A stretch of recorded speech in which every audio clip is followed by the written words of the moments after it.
Bruno Retailleau, bonjour. Bonjour Jean-Jacques Bourdin. Merci d'être avec nous. Vous présidez le groupe LR au Sénat. Bruno Retailleau, vous êtes vous-même sénateur. Bruno Retailleau, nous allons parler de la PMA, nous allons parler des sujets d'actualité, mais je voudrais commencer par la déclaration d'Emmanuel Macron sur l'immigration. On ne peut pas accueillir tout le monde. Vous serez d'accord avec lui? Oui. Ou pas? Oui. Oui. Oui. Bon. Bah vous êtes content alors de ces propos du président de la République. Non, mais je crois que je me méfie des propos d'Emmanuel Macron parce que au bout d'un peu plus de 2 ans de pouvoir, on commence à mieux le connaître et je pense que là où il est le plus fort, c'est en communication. Il y a 1 an, nous l'avons rejeté au Sénat, mais a été promulguée la loi d'Emmanuel Macron sur l'asile, l'immigration. Il y a juste 1 an. Et nous l'avions prévenu que cette loi donnerait rien. Et d'ailleurs, il a reconnu lui-même, à la conférence des ambassadeurs, que la France était désormais le premier pays d'Europe pour le rebond, pour les déboutés du droit d'asile, qui convergent en France. Donc sa loi ne marche pas. Oui, enfin, donc moi je demande, je vais vous dire, la politique c'est des résultats quand même. Oui. On demande à un président de la République non pas de faire des lois pour rien, non pas, de commenter ses propres échecs, mais de décider. Donc aujourd'hui, est-ce que c'est, comme il le dit lui-même, parfois de la pipe, ou est-ce que c'est vraiment quelque chose qu'il est décidé à faire? Apparemment, des mesures sont en préparation. Réduction des conditions du regroupement familial. Qu'est-ce qu'il y a encore? Durcissement de l'attribution des aides sociales. Augmentation. Je vais vous prendre un exemple. Des places de rétention. Nous verrons. Regroupement familial. Oui. Il y a 1 an dans sa loi, on lui avait dit, écoutez, on va aligner les conditions de regroupement familial sur l'Europe. Et il avait dit non. Et pire, il avait même élargi les conditions pour les mineurs réfugiés aux frères et sœurs, ce qui n'existait pas avant. Il avait élargi le regroupement familial. Donc, qui faut-il croire? Emmanuel Macron, quand il présente une loi qui est votée par sa propre majorité, ou Emmanuel Macron qui constate aujourd'hui un échec? J'ai emmené avec moi un petit document qui est très intéressant, que chaque élu parlementaire devrait lire. Il est de Didier Lesky. Didier Lesky, c'est le patron de l'Office français de l'immigration. Il vient plutôt de la gauche. Eh bien, c'est accablant. C'est dit avec beaucoup de justesse, je prends juste une phrase. La France est désormais un des rares pays où la réunification familiale peut se faire pour les réfugiés comme pour les bénéficiaires de la protection subsidiaire. Donc il faut changer cela. Et pour les étrangers malades, idem. Il faut changer ça. Bien sûr, il faut le changer. Bon, vous faites des propositions d'ailleurs. Vous faites des propositions, je ne sais pas moi, des objectifs annuels fixés par le Parlement pour l'immigration économique, évidemment. Bien sûr. Par métier. Oui, parce que je pense que le grand problème en France, Marcel Gauchet le dit beaucoup mieux que moi, c'est que l'immigration est un sujet, c'est sans doute un des sujets qui a transformé le plus profondément la société et qui a été pour autant tenu à l'écart de la délibération du peuple ou de leurs élus. Et je pense que c'est au Parlement de voter et non pas à la rue, au café du commerce, d'émettre un certain nombre d'idées. Moi, je suis pour que chaque année, le Parlement vote des plafonds d'immigration par métier. Oui, le problème, c'est que depuis 30 ans, beaucoup de majorités se sont succédées avec des intentions. Je me souviens de Nicolas Sarkozy. Finalement, Emmanuel Macron, Nicolas Sarkozy se ressemblent beaucoup, non?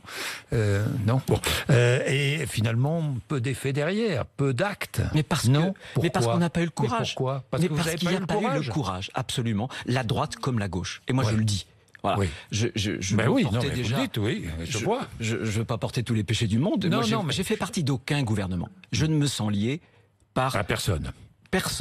Et je pense que souvent c'est vrai, notre passé a été un passif. C'est ce que nous reprochent nos propres électeurs aujourd'hui qui se détournent de nous. Moi j'ai des propositions à faire sur le vote du Parlement, j'ai des propositions à faire en matière de frontières. Vous voulez augmenter le budget Frontex? Bien sûr, les frontières...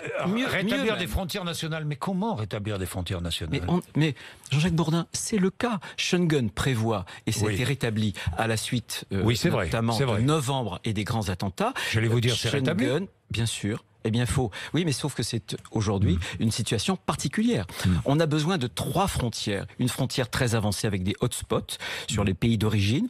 Une frontière avec Schengen, les gardes frontières. Je vais même au-delà. Je pense qu'on aurait dû prolonger l'opération Sophia de l'Union européenne qui consistait à détruire les moyens des passeurs. Je pense qu'il y a des actions militaires à mener contre les nouveaux esclavagistes. On le peut. Il faudrait pour cela passer à l'ONU en une résolution et on doit modifier totalement totalement notre législation sur le regroupement familial, sur l'aide médicale d'État. J'ai fait des propositions et au Sénat, tous les ans, nous votons l'AMU. Vous voulez transformer l'aide médicale d'État en aide médicale d'urgence pour les maladies contagieuses, les maladies infectieuses. Mais on ne peut pas ouvrir à toute la misère du monde le droit aux soins. Bien sûr, il n'est pas question de laisser mourir des étrangers. C'est pas ce qui coûte le plus cher, 1 milliard d'euros. Hein. Non, mais il n'y a pas, Jean-Jacques Bourdin, il n'y a pas une solution. Il y a une dizaine de solutions. Mais il faut du courage, c'est tout. Avec le courage d'appliquer les lois aussi qui existent, parce qu'on a des lois qui existent, qui sont détournées. Regardez par exemple sur les visas pour les soins. Il suffit désormais de montrer que, même si le soin existe dans le pays d'origine, qu'on a des difficultés d'accès pour y avoir droit en France. C'est pratiquement le seul pays européen qui agit de cette façon-là. Bien. Merci Bruno Retailleau de réagir sur ce sujet, de parler de pragmatisme finalement du président de la République, même si vous ne croyez pas au discours, au fond du discours. Mais je jugerai au résultat. Pragmatisme aussi sur l'aide à l'emploi à domicile des seniors. Oui. Vous avez vu que le gouvernement a reculé. Très bien. Très bien. Bien sûr. C'est une bonne idée. Non, ce qui n'était pas une bonne idée. Non, la mauvaise idée, parce qu'avant la bonne idée de recul, le couac, c'est ce qui a généré le couac. Et là, il y a quand même une logique, vous voyez. Cette logique, elle a consisté à désindexer les retraites d'abord. Elle a consisté à frapper avec la CSG les retraités. Et désormais, c'était notamment ces aides au domicile, alors que le vieillissement est important. Ce que je constate quand même, c'est que les aînés sont pas des privilégiés. C'était l'exonération sociale qui était supprimée. Bien sûr, mais voilà, vous avez 3 exemples. Et ce qui est troublant chez Emmanuel Macron, c'est qu'il y a un détricotage du lien social par le haut, c'est-à-dire la mise en fragilité de nos aînés, mais aussi par le bas, notamment les descendants, la politique familiale, personne n'en parle. Personne n'en parle. On va traiter du sujet des retraites. On a un système par répartition. Les actifs payent pour les retraités. Si on a un effondrement de la natalité, de la politique familiale, qui soutient la natalité, il y aura un problème demain pour la il y aura un problème. De toute manière, j'y reviendrai tout à l'heure, la réforme des retraites, mais il y aura un problème. Alors, je voudrais vous parler du climat. Comment osez-vous, Bruno Retailleau? Vous avez entendu Greta Thunberg? Vous êtes dirigeant. Comment osez-vous? Vous avez regardé? Vous l'avez regardé? Bien sûr, j'ai regardé. Qu'avez-vous ressenti? Je me suis posé une question. Oui. Quelle est la machine qui se cache derrière? De qui pourrait être... Mais pourquoi voulez-vous qu'il y ait une machine derrière? Vous croyez, Jean-Jacques Bourdin, franchement, vous n'êtes pas naïf. Des mots simples, elle a vous près de pas 17 ans. Oui. Vous n'êtes pas naïf. Vous pensez qu'elle se retrouve à l'ONU toute seule, sans aucun soutien? Non, mais je pense qu'elle porte. Je vais vous dire, ce que je pense. Je pense qu'elle porte un mouvement, elle porte une interrogation, elle porte une angoisse. Je ne la mets pas en cause. Mais une angoisse d'une génération qui n'est pas la nôtre. Laissez-moi parler, merci. Allez-y. Elle met en accusation des pays qui sont les moins coupables. La France, 1% de rejet de gaz à effet de serre.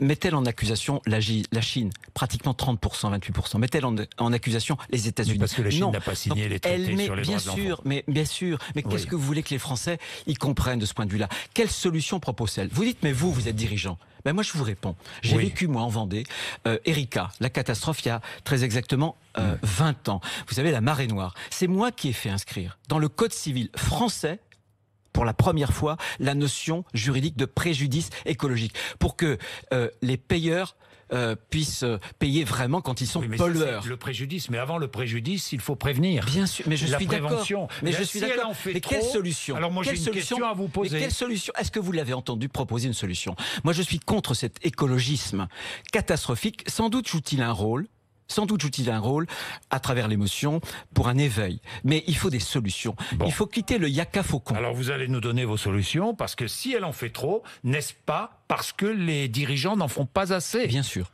Bien sûr, bien sûr. Je fais des propositions. Je veux bien qu'on puisse être gêné par ses propos, par son attitude, son comportement, mais elle a raison sur le fond. Les dirigeants n'en font pas assez. Alors, quelle proposition faites-vous? Je fais par exemple 2 propositions. Je pense qu'il faut que l'Europe puisse construire une protection douanière pour des produits qui sont des produits qui ont une empreinte carbone ou qui intègrent des normes qui sont plus basses que nos propres normes standards en protection de l'environnement. Et ce fonds... C'est insuffisant, non? Mais non, on le mettrait dans un fonds vert. ça alimenterait un fonds vert. Avec ce fonds vert, je propose, puisque les taux d'intérêt sont quasiment nuls, je propose qu'on fasse un énorme emprunt de plusieurs centaines de milliards pour que on investisse dans la recherche. Moi, je ne crois pas.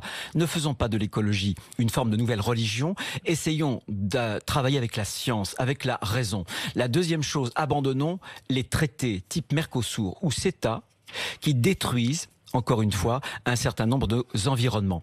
Je fais d'autres propositions. On abandonne le Mercosur ? Bien sûr. Est-ce qu'on interdit l'importation du soja brésilien ? Eh bien, écoutez... Oui ou non ? Est-ce qu'il faut interdire l'importation du soja brésilien ? Pour l'instant, le soja brésilien contribue à la déforestation de l'Amazonie. Bien sûr. Alors oui ou non ? Oui ou non ? Je pense qu'aujourd'hui, je n'ai pas étudié ce sujet. Non, mais attendez. Je ne réponds jamais par un oui ou par un non quand j'ai pas étudié à fond un dossier. Simplement, ce que j'ai étudié, c'est le CETA ou le Mercosur qui détruisent, qui consiste à détruire en important des produits qui, par exemple, le Mercosur. Au Brésil, on utilise 74% des molécules de pesticides notamment qui sont interdites en France et en Europe. On ne peut pas amener ces produits en France. Pour moi, c'est une évidence. Est-ce qu'il faut cesser de subventionner l'industrie des énergies fossiles ? Je pose la question. Oui ou non ? Je pense que oui. Je pense qu'il faut progressivement avoir un mix énergétique. Moi, je suis pour le nucléaire, autour de 50%. Regardez le GIEC. Même si j'ai vu les chiffres là, à propos le de GIEC, le GIEC, cher, bien sûr, mais le GIEC, dans tous les scénarios du GIEC, il recommande cette énergie qui est une énergie décarbonée. Et il faut bien sûr avoir un mix énergétique à partir du photovoltaïque, de l'éolien et aussi, bien sûr, de la biomasse. En Vendée, nous, on a développé du GNV, c'est-à-dire un gaz liquéfié qui permet à des cars scolaires de rouler proprement à partir de la biomasse. Ça, c'est des solutions concrètes. Je vois que Total annonce vouloir augmenter les dividendes pour ses actionnaires, hein, au passage. Mais bon, dites-moi, si nous parlions de la PMA... Eh bien, parlons-en. Alors, la PMA, j'ai pas vu grand monde à l'Assemblée nationale hier pour les premiers débats. Nous allons voir ce que ça va donner. Hein. Cette PMA, ouverte à toutes les femmes. Vous êtes contre ? Je l'avais dit. J'y suis défavorable. Vous y êtes défavorable. Et vous voyez, j'y suis défavorable contre. Pour une raison. Je voterai contre. On était en train de parler de l'environnement. Oui, l'homme a joué aux apprentis sorciers avec la nature. Voilà. Je pense qu'il ne faut pas qu'on joue non plus l'apprenti sorcier avec la nature humaine. Je pense que tant qu'on ne m'aura pas montré définitivement que pour se construire un enfant n'a pas besoin de l'image du père, tant qu'on ne m'aura pas dit que le père compte pour rien finalement, qu'on peut l'effacer, eh bien je pense qu'il faut appliquer le principe de précaution. On applique le principe de précaution, on s'en gargarise souvent pour la nature. Pourquoi est-ce qu'on ne l'appliquerait pas justement sur la nature humaine ? Je comprends moi les souffrances, je comprends le désir d'enfant, mais il ne peut pas y avoir un droit à l'enfant. Il y a d'abord le droit de l'enfant. Vous irez manifester le 6 ? Non, je n'irai pas manifester. Pourquoi ? Parce que je pense que, contrairement au mariage pour tous, où j'avais manifesté, je pense que sur ce sujet-là, on a une sorte de convergence de gens qui sont de droite et de gauche. Sylviane Alganowski, elle vient de la gauche. José Bové, de la gauche. Natacha Polony, plutôt de gauche, etc., etc. Et je pense qu'il ne faut pas politiser, parce que ce sera, je pense, pour les manifestations. J'encourage ceux qui veulent manifester à y aller. Vous encouragez, mais vous n'irez pas, quoi. Absolument, parce que je pense que j'ai d'autres moyens de m'exprimer. Je le fais aujourd'hui à votre micro. Je le ferai au Sénat, mais je pense que si demain c'est la droite qui manifeste, ça sera tellement facile de caricaturer. Vous le savez bien. Et je pense que c'est des sujets qui sont tellement graves. Caricature. Enfin bon, je ne vais pas entrer dans ce débat, mais je voudrais me souvenir. Je voudrais me souvenir, Bruno Retailleau, du Pax. Je me souviens de la droite qui était à fond contre le Pax. Je voudrais même pas relire tout ce que la droite a dit à l'époque, lorsqu'on a mis en place le Pax. Le mariage pour tous. On a parlé de quoi ? De clonage, de risque de clonage, de risque de décadence. Mais finalement, on vit avec, et très bien. Mais finalement, qu'est-ce qui avait été dénoncé ? Bruno Retailleau. Jean-Jacques Bourdin, qu'est-ce qui avait été dénoncé ? Vous êtes en retard. C'est que le Pax menait au mariage, le mariage menait à la PMA. Vous m'auriez reçu au moment du mariage, mais il n'est pas question de faire de la PMA, Bruno Retailleau. Vous rêvez.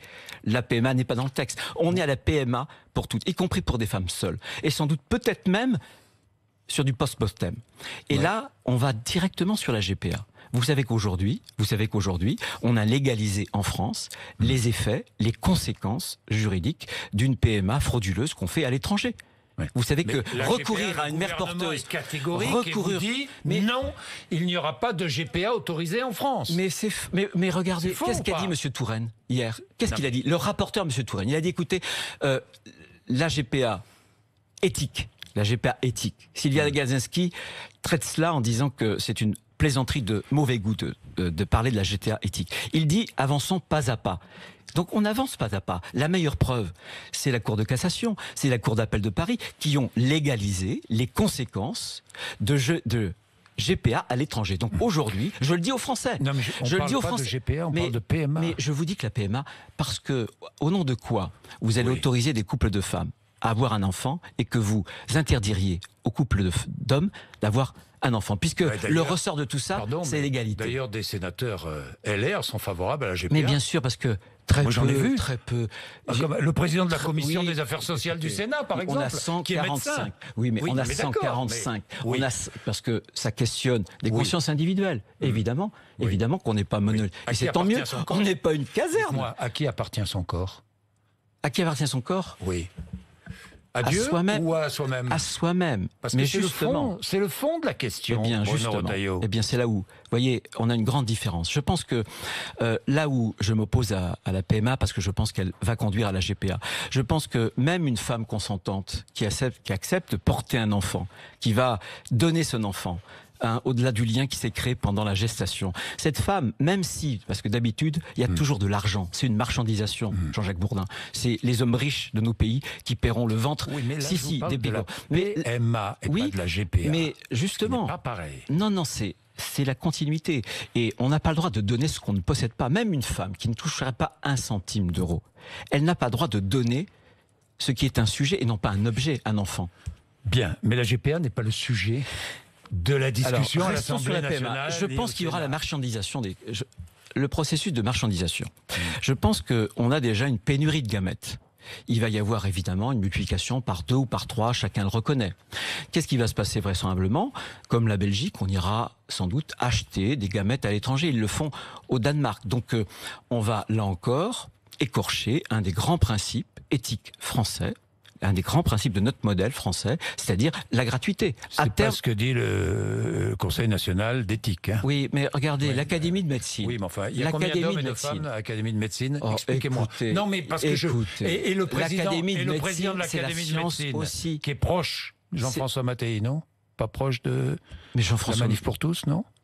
Écoutez, Jean-François Mattei est un généticien. Mais vous voyez bien. Mais non, mais vous et d'autres, Jean Bourdin, vous prenez des avis quand il vous arrange et quand il y a des avis. Je ne défends pas particulièrement Bruno Retailleau. Il y a 69 médecins qui appartiennent à l'Académie de médecine. C'est pas n'importe qui votent contre 11 et vous dites mais c'est des vieux où ils sont proches. Vous les disqualifiez. Vous les disqualifiez parce que leur avis ne vous convient pas. Eh bien moi, je dis que leur avis est important et je pense que au-delà des certitudes, parce que leur avis? Leur avis est de dire que c'est pas sans conséquence de priver délibérément un enfant d'un père. Ils n'affirment pas. Ils disent attention, ça pourrait pour avoir dans mon entourage et pour connaître dans mon entourage ce genre de questions, je sais que ça vous tient toute une vie, voyez. Ces questions de l'origine et ces questions du manque d'une figure paternelle. Ça vous tient toute une vie, Jean-Jacques Bourdin. Un enfant né de PMA pourra, à 18 ans, s'il le souhaite, si la loi est votée, connaître son origine. Oui, alors là aussi, ce sera... C'est bien ou pas? C'est bien ou pas? Un deuxième principe, c'est l'anonymat. Moi, je suis pour, parce que je pense que connaître ses origines, c'est bien. Mais croyez-vous simplement que connaître son origine à 18 ans, alors qu'on est déjà construit, ça soit suffisant? Croyez-moi, je ne le pense pas. Et je le dis par expérience. Bien, Bruno Retailleau, j'ai une autre question à vous poser, parce que c'est l'actualité aussi. J'ai vu que Jean-Luc Mélenchon avait traité des policiers de barbares. Vous avez vu ça? Vous avez entendu ça? J'ai entendu. Et alors? Vous savez, je l'ai connu parce qu'il était sénateur. Oui, justement. Et j'aimais l'écouter parce que c'était un grand républicain, mais là je trouve que le trotskiste prend le pas sur le républicain. Parce que traiter de barbare la police de la République, c'est franchir un cap, une ligne rouge, je crois. Nos policiers, nos gendarmes nous protègent. Ils nous protègent contre les violences. Nous sommes un État de droit. Nous sommes une démocratie. Et ils sont cet outil de la démocratie. Et traiter de barbares les policiers ou les gendarmes, c'est atteindre un principe à la fois républicain et démocratique. Je le crois sincèrement. Je le dis d'ailleurs avec une forme De regret, parce que je pense qu'au fond de lui, je pense qu'il a une autre idée de la République. Il est emporté par sa fureur. Peut-être. Je pense que, encore une fois, les racines trotskistes ont été plus fortes que les racines républicaines. Bruno Retailleau, LR, la présidence, vous ne prenez pas position. Vous avez suivi peut-être Xavier Bertrand qui dit, sous certaines conditions, je serai candidat à la présidence de la République en 2022. Oui, et vous c'est son sous droit. Certaines conditions Pourquoi pas? Écoutez, moi pourquoi je porte... pas Non. Sous certaines conditions. Moi, comment dire, j'ai une ligne, j'y suis fidèle et j'ai des convictions. Oui. Ou moi je constate qu'il y aura un candidat qui portera mes convictions et je l'aiderai. Si je constate qu'aucun des candidats qui pourraient venir de la droite et qui pourraient se présenter ne porte ces conditions, alors j'aurais à me poser cette question, qui est une question grave évidemment. Oui, mais vous la poserez. Bien sûr, je me la poserai. Merci Bruno Retailleau d'être venu nous voir ce matin, il est 8h54.